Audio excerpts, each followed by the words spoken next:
देखिए, इस मौके पर हमारे कई सहयोगी, आज तक की कई टीम वहां पर मौके पर मौजूद है। एक और हमारे संवाददाता आशुतोष मिश्रा की मौजूदगी है, जो आप सभी दर्शकों तक रिपोर्ट पहुंचा रहे हैं। लोगों का दर्द आइए आपको दिखाते हैं और समझाने को। पूरा का पूरा घर जो है वो टूट चुका है, अंधेरा है, इस कमरे में लोग नहीं रह रहे हैं, लेकिन फिर भी हम कुछ आपको दिखाने की स्थिति में होंगे। ये कमरा देखिए पूरी तरह से तबाह बर्बाद हो चुका है।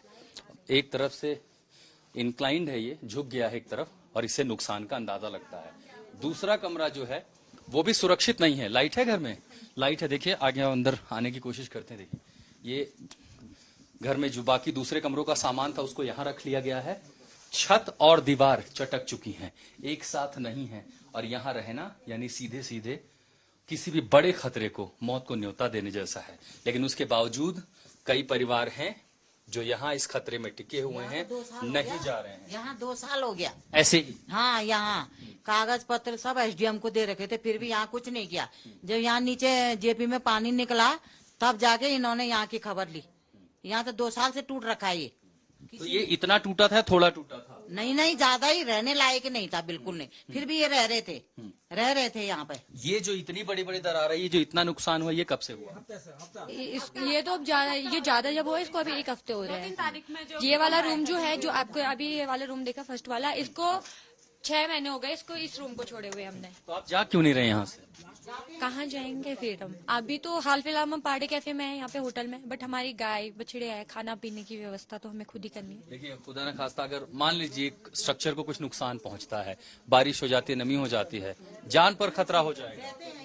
इधर उधर ही रहते हैं हम वैसे, बट अभी ऐसा है कि हमारी गाय बछड़े हैं, उनको तो हम छोड़ नहीं सकते ना। एसडीएम आई जब यहाँ पर, ठीक है, एसडीएम नहीं आती यहाँ पर, तो हमने तो यहीं पे रहना था ना। कोई नहीं आता हमको बोलने कि तुम होटल में शिफ्ट हो जाओ। अगर नीचे जो माउंट व्यू होटल है वो नहीं टूटता तो यहाँ पे कोई नहीं आता, न कोई अधिकारी आते, न मीडिया आती। अगर वो होटल टूटे, उन्होंने सोर्स लगाया, मीडिया बुलाई, वहाँ पर मीडिया आई, फिर बड़े बड़े अधिकारी वहाँ पे आए, तब जाके हमारे घर की पूछ हुई। हम लोग साल भर से एप्लीकेशन दे रहे हैं, सब कुछ कर रहे हैं। मेरे पापा वहाँ गए, बोला घर की बुनियाद सही नहीं है। आज पूरा जोशीमठ ही हिल गया, आज जोशीमठ की बुनियाद हिल गई सर। जोशीमठ की बुनियाद हिलने के पहले आपका गांव हिला? पहले मेरा ही घर है जो जिसपे दरार आई थी। उसके बाद सर हमें रात को, जिस दिन हमारे मुख्यमंत्री जी आए थे, रात को एसडीएम मैम आई थी, उन्होंने हमें हफ्ते भर के अंदर पहाड़ी कैफे में शिफ्ट कराया है। पहाड़ी कैफे में अगर वो नहीं करते, दूसरे होटल में चले गए। हाँ जी, लेकिन हमारा सारा सामान अंदर पड़ा है। घर से भी जा रहे हैं सर, सामान की कोई व्यवस्था नहीं की गई है। घर से भी जा रहे हैं, हम सामान से भी जाएंगे। कल को हमें सरकार कहीं शिफ्ट करेगी तो हमें घर का सामान लेके तो नहीं देगी। हमारे पेरेंट्स हमें पढ़ाएंगे कि घर का सामान जोड़ेंगे? वो तो ऐसे ही पिस जाएंगे। रात को कहाँ रुकते हैं फिर आप? हम पहाड़ी कैफे में रुकते हैं, यहाँ पे बगल पे एक पहाड़ी कैफे है, हम रात को वहाँ पे जाते हैं। हमारी गायियाँ बंधी हुई है वहाँ पर। लेकिन दिन में आप लोग यहाँ रहते हैं, डर नहीं लगता? कोई बात नहीं, जो होगा। ये तो गाय के लिए देखने के लिए आना पड़ता है। सरकार ने तो वहाँ खाली वहाँ फेंक दिया। और ये खेत भी आपके हैं? खेत में, अच्छा, ये लोग चाहते हैं भाई हम, इनका अपना ऊपर खेत है। कल अजय भट्ट जी आए थे, रक्षा राज्य मंत्री, इन्होंने प्रशासन को एक आदेश दिया था, इनको 3 हट दिया जाए। अभी तक प्रशासन को पता ही नहीं कहाँ खो गया, कागज कहाँ गुम हो गया। प्रशासन को आना चाहता है, हट बना के हट के यहाँ रह के देखिए, मैं यहाँ खड़े हूँ, मुझे खड़े होकर डर लग रहा है। आप लोग यहाँ रह रहे हैं। सर बड़ी बात तो ये है कि हमें बोला जा रहा है कि हमें विस्थापन दिया जा रहा है पीपल कोटी और गोचर में। आपने सुना होगा कर्णप्रयाग में भी टूट रहा है, यहाँ हेलंग में भी टूट रहा है, तपोवन में टूटा, हेलंग में टूटा, बीच में जोशीमठ रहा, जोशीमठ धसा। अब हम कर्णप्रयाग टूट रहा है, हेलंग टूट रहा है, बीच में हमें गोचर और पीपल कोटी में रखेंगे, वहां भी टूटेगा। फिर हम प्रशासन के पास ऐसे रोएंगे। हमें एक बार एक सुरक्षित स्थान पर, जहां पर हमें दोबारा इन चीजों से ना जूझना पड़े, वहां शिफ्ट कर दिया जाए। हम इतना ही चाहते हैं, हम ये नहीं चाहते कि 2 जगह टूट रहा है, बीच में हमें डाल दे और फिर हम। ये जो हम देख रहे हैं आपकी दीवारों पर, ये कब से हुआ है, कितना समय हुआ है इसको? ये तो बहुत ज्यादा डर। 1 हफ्ते से हो रहा है। पहले तो बारीक सी दरारें आई थी साल भर पहले, बिल्कुल तब रहने लायक था। हाँ, तभी रहने लायक था। हम लोग अंदर ही रहते थे, सब कुछ अंदर ही होता था हमारा। लेकिन जब से ये अभी 1 हफ्ते से ये दीवार एकदम से आवाजें आने लगी। नहीं, ये तो पूरा क्रैक है, मतलब ये हिस्सा तो अलग हो चुका है।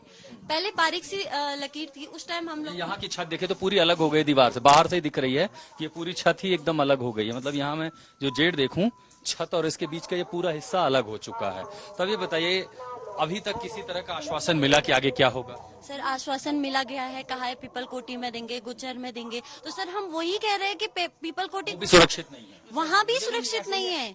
हम लोगों को तो टेंशन ये हो रहा है, 1 साल हमारा ऐसे बर्बाद हो चुका है, पागल हो चुके हैं। हम लोगों को मीडिया आ रही है पूछने के लिए, जब हम बोलना चाह रहे थे तब हमारे पास कोई नहीं आया। अब हम बोलना ही नहीं चाह रहे तो अब हमसे पूछा जा रहा है, हमें पूछा जा रहा है घर ये हो रहा है, हमें यहाँ कह रहे हैं कि यहाँ रहो ही मत। जब तक हमारा सामान अंदर है तब तक हम कहाँ जाएंगे सर? इस ठंड के मौसम में, आप मौसम देख रहे हो, बर्फ का मौसम है, इस ठंड के मौसम में अगर हमारा घर को कुछ हो जाता है, हमारा सामान टूट जाता है, तो हम तो घर से भी जाएंगे, सामान से भी जाएंगे, तो हम तो ऐसे ही मर जाएंगे सर। घर टूट चुका है, खेत बाड़ी है, उसको खोने का डर है, बहुत सारा सामान है, सालों से गृहस्थी बसती है, पैसा लगता है, हर कोई समझता है क्या कुछ आप जमा करके रखते हैं आगे पूरी जिंदगी के लिए, वो सब कुछ नुकसान हो गया। देखिए नीचे खेत है, इन्होंने सब्जियां उगा रखी हैं, पत्ता गोभी की पूरी फसल देख रहा हूँ, आगे कई सारे सेब के पेड़ मैंने देखे हैं। ये सब कुछ छोड़ करके एक अनजान जगह पे जाना, और वो भी ऐसा कि जहां जोशीमठ में जो आपदा है वो कहीं आगे ना हो जाए, मन में बहुत सारे डर हैं, बहुत सारी चिंताएं हैं, और इसीलिए ये जो सुनील गांव के लोग हैं वो यहाँ से नहीं जाना चाहते, बावजूद उसके कि खतरा इतना बड़ा है। जो कुछ मैं देख रहा हूँ ये बेहद डरावना है। फिलहाल एक होटल में इनको रख दिया गया, वहां चले जाते हैं, लेकिन पूरा दिन यही बिता रहे हैं क्योंकि सामान कहाँ ले जाएं। बहुत सारे सवाल जहन में है जिनका जवाब न प्रशासन दे पा रहा है, न उत्तराखंड की सरकार। जोशीमठ से ऊपर सुनील गांव से मदन प्रसाद के साथ मैं आशुतोष मिश्रा, आज तक।